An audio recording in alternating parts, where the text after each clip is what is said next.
Bonjour tout le monde, namasté, mon nom est Laurence Olivier et aujourd'hui on va voir comment se redresser la colonne, avoir une posture bien droite avec plusieurs postures de yoga, 10 postures de yoga qui vont nous aider là-dedans.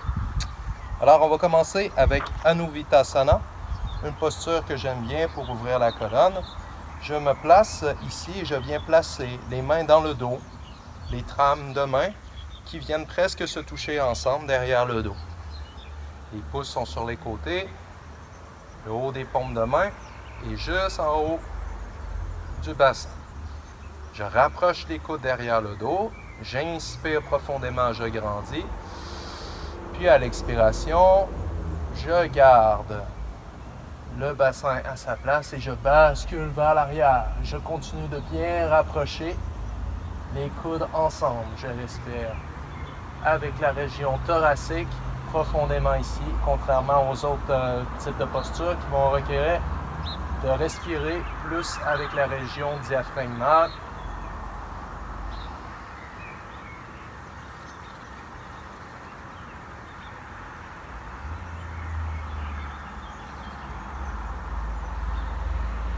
Ouvrez le cœur.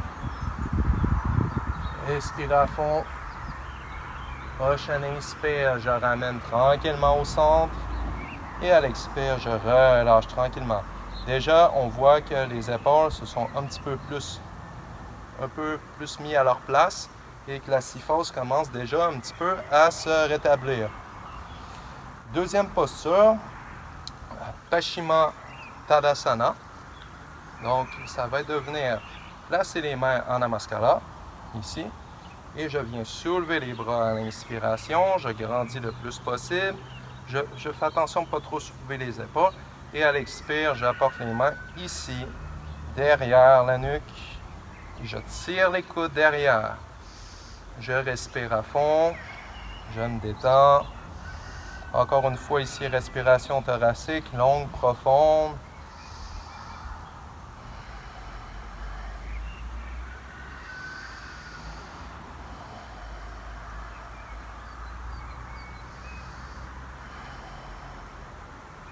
Et prochaine expiration, je peux ramener tranquillement au centre. Tadasana Namaskar. Alors ici, ça va tout simplement de venir presser comme ça ici les doigts derrière. Donc tous les doigts se touchent ensemble. Et ensuite de ça, je viens tout simplement retourner les doigts face vers le dos. Et je grimpe les paumes de main le plus haut possible vers la région des omoplates. Et ensuite, je presse les paumes de main ensemble. Et je reste ici, je respire un bon moment.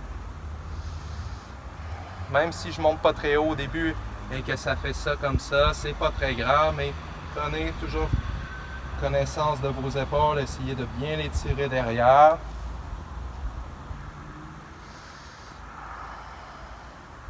La nuque est longue.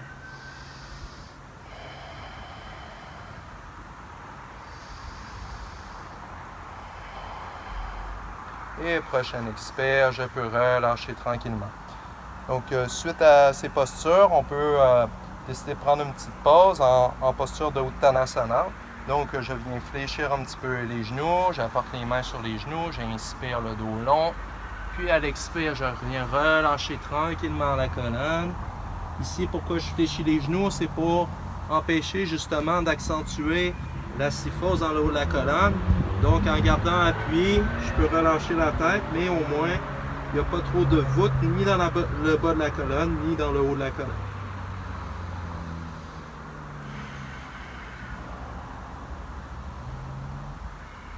Puis, prochaine inspire, je viens dérouler tranquillement la colonne.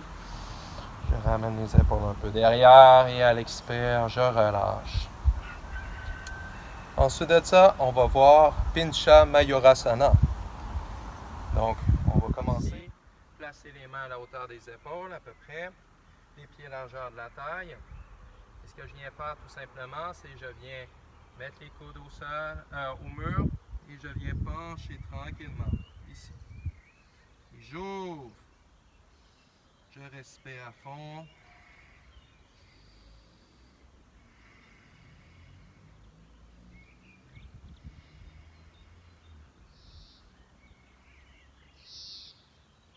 pour dégager, je peux faire un pas en avant si je veux.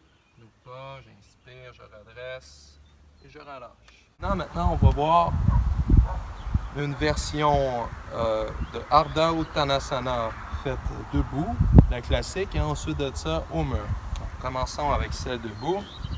Donc ici, ce que je viens faire tout simplement, je viens descendre le dos bien long. J'inspire, je viens ici, soit les mains sur les tibias, ok? Les pieds peuvent être collés aussi. J'inspire, ou les bouts de doigts au sol. J'inspire le dos bien long et je reste ici. Je tire les épaules derrière. J'essaie de faire en sorte que le bas de la colonne reste bien droit, que je sois bien long dans ma colonne. Je respire. Pas nécessaire de soulever beaucoup le regard en avant, mais juste un petit peu. Puis, prochaine expire, je fléchis un peu les genoux et je relâche la tête.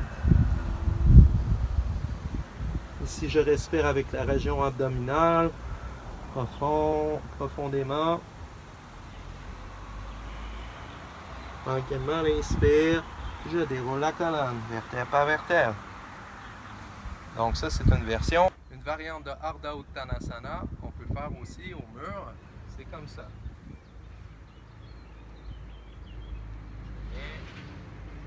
Je viens trouver ma distance. Je viens former un angle d'environ 90 degrés avec mon dos et mes jambes. Je relâche bien la tête, je respire à fond.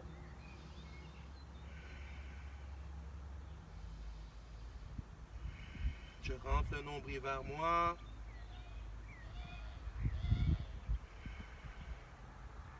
Et tranquillement pour revenir, je rapporte un pied en avant, l'autre pied à l'inspire, je redresse et j'expire.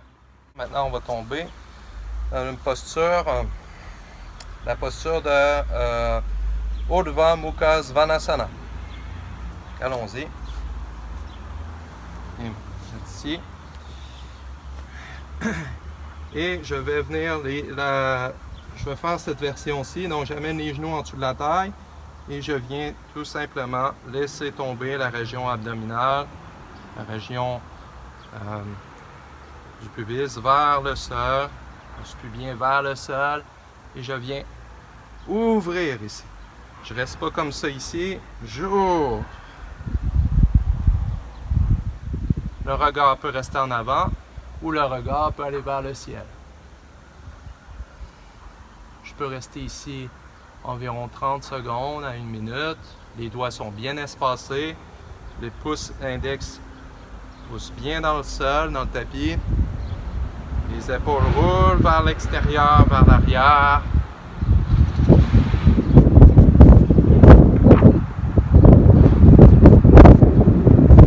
Puis tranquillement, pour faire la contre-pause à l'expire, je viens ramener les fessiers vers les talons. Je repose le front vers le sol. Je respire à fond, je me détends.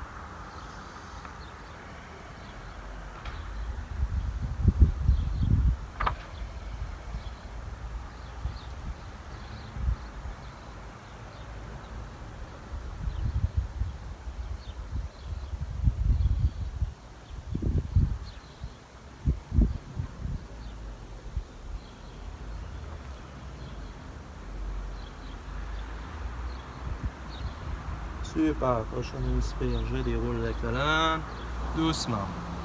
Maintenant, on va voir une autre posture qui s'appelle Anatasana. Je viens prendre la posture de la table à 4 pattes. Ici, mes cuisses restent bien à la verticale. Ensuite de ça, ce que je viens faire, j'étends les bras tranquillement ici et je relâche le front vers le sol. Et là, un petit peu comme dans le même principe qu'au mur, on ouvre le cœur. Anahata, c'est le cœur, hein? C'est le chakra du cœur. Les omoplates se rapprochent ensemble. Si vous voulez aller un petit peu plus loin, vous amenez le menton au sol.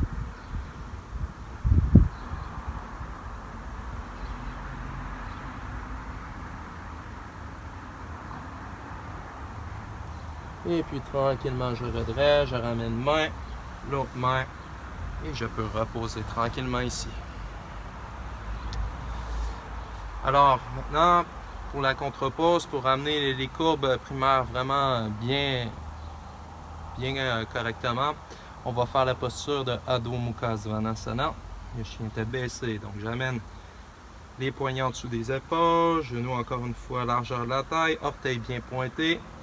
J'inspire, j'envoie les fessiers vers les talons et à l'expire, je commence à déplier tranquillement les genoux. Au début, c'est pas nécessaire que les talons aient vraiment au sol, quoique c'est bien, c'est mieux. Mais si ça ne se rend pas, c'est pas grave, on reste ici. Par contre, si le dos se ramasse comme ça, hein, les talons sont comme ça, je préfère à ce moment-là que vous fléchissiez un petit peu les genoux et que vous apportiez un petit peu la région abdominale vers la région des cuisses. Poussez pour grandir le dos. Ou encore directement ici. Et j'ouvre le cœur. Et encore une fois ici, rotation externe des épaules. Bon appui dans l'index majeur.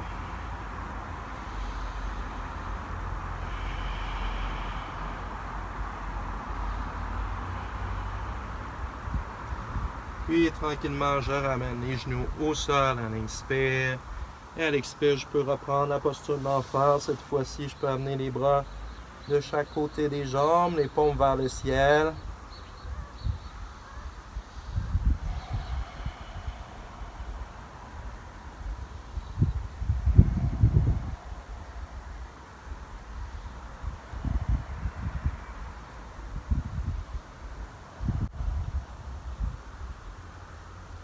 Et tranquillement, je peux venir redresser à l'inspire. Ici, on va conclure avec deux postures. On va venir attacher les doigts derrière le dos en Vajrasana. C'est ici. Et tranquillement à l'inspire, j'ouvre la colonne. Expire, je bascule vers l'arrière.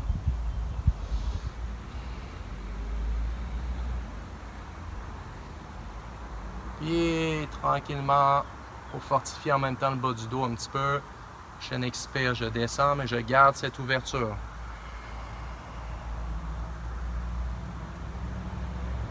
Et à chaque inspire, je redresse tranquillement avec l'ouverture du cœur. À chaque expire, tranquillement, devant.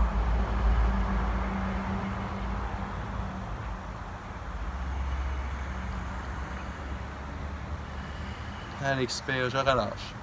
Et dixième posture, dernière posture, qui vient en même temps augmenter le feu digestif et tout ça, c'est Dhanurasana, la posture de l'arc. Donc, je me positionne tranquillement à plat ventre, ici, et je peux venir amener les bras le long du corps, je garde le menton au sol, je fléchis les genoux, j'espace un petit peu les genoux, les pieds collent ensemble, je viens attacher une cheville avec la main, l'autre cheville. Au début, c'est pas grave, vous pouvez faire aussi la posture de Ushtrasana au sol, c'est-à-dire le chameau, mais je vais vous montrer deux options. J'inspire, je soulève le front, le nez, le menton et je fais juste redresser ici la colonne. Ça peut être une façon qui est une variante du chameau au sol. Donc les genoux décollent, mais pas les cuisses du tapis. Et ensuite de ça, si je veux aller plus loin pour Dhanurasana, je viens tendre ici les jambes un petit peu plus pour que les épaules ouvrent. Je peux même me laisser balancer avec le souffle.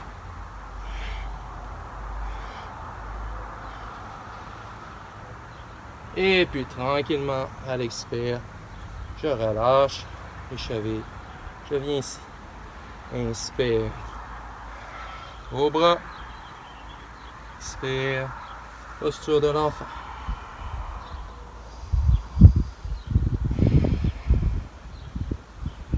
Prochaine inspire, je peux dérouler la colonne vertèbre par vertèbre.